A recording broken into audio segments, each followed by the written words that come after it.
Alors, Boris Berthold ne le fait pas. Les informations, il les reçoit et il les publie telles que reçues. Telles que reçues.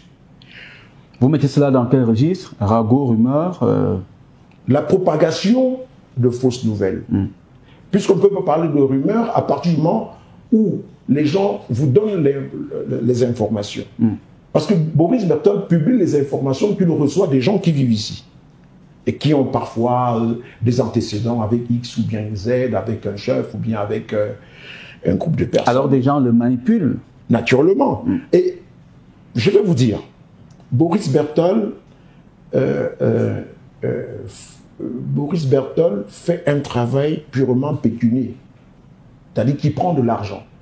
Les publications ne sont pas gratuites. Vous en avez des preuves? Je vous le dis que Boris Berthold fait des publications pécuniaires.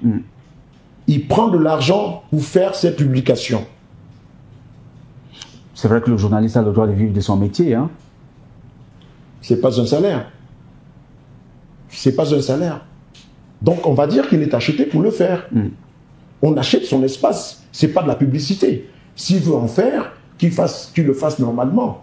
Il n'a pas à prendre de l'argent pour faire des publications. Connaissez-vous des personnes qui ont payé, qui ont donné de l'argent? Bien sûr. Bien sûr, il y a plein de membres de gouvernement. Il y a plein de membres du gouvernement qui donnent de l'argent à Boris Berthold pour faire des publications sur certaines personnalités de la République. Ça, je vous le dis. Hein. D'accord, on va poursuivre avec les autres questions.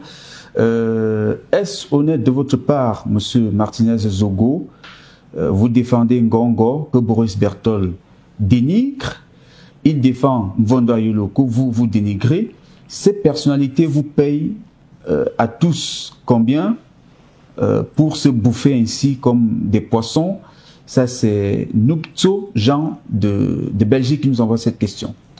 Ça rejoint un peu ce que vous étiez en train d'expliquer tout à l'heure. Oui, naturellement. Ce qu'il faut dire ici, c'est que le secrétaire... Ça me semble cohérent quand même. Vous défendez une personnalité que lui ne défend pas du tout, et lui défend une autre. Je ne défends personne. Oui. La seule personnalité que je défends, qui est une institution reconnue comme telle, c'est le président de la République, son Excellence Paul Biya. C'est la seule personnalité que je peux me permettre de dire que je défends. Oui. Encore que je ne suis pas son avocat défenseur.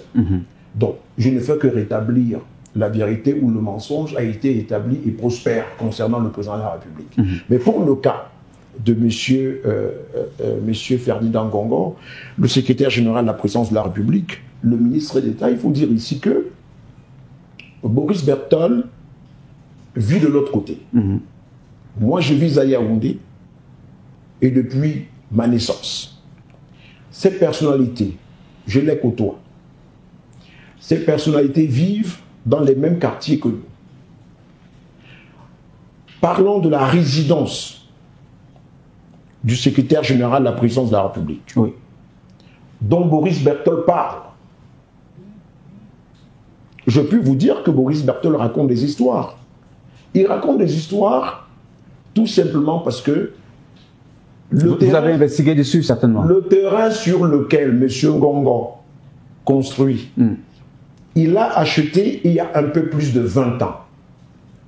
Parce que là où il construit en ce moment, c'est un quartier aujourd'hui que je fréquente depuis mon très bas âge. Tout à fait. Peut-être qu'il faut expliquer les modalités qui vous ont amené à rentrer dans ces confidences, à avoir toutes ces informations. Ce n'est pas une confidence, puisqu'il ne construit pas en cachette.